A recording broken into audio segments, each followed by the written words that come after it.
He's a goner.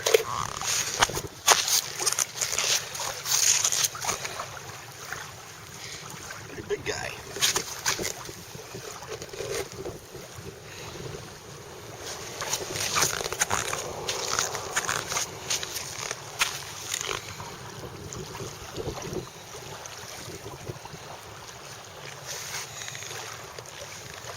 We're wrapping up the day fishing.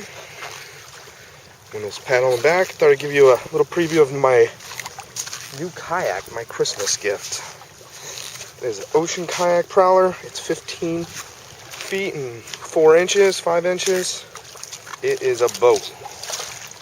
So we got the front hatch, little Fuji sticker. That storage goes all the way through there. And we got the Johnny bar. Got this all rigged up.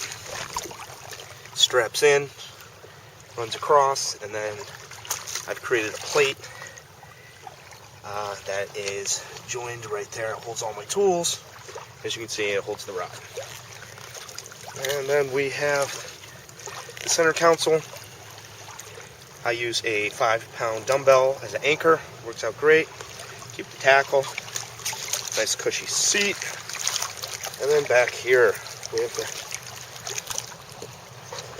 back storage compartment. Keep the life jacket, the paddle. And we got a little bait well I built out of a car battery. Keep the bait there. Have a bubbler item that runs right through there into my back bag. And that runs down there. I'll turn that on. There you go. Cool little item. Handy. When I'm out fishing. There we go.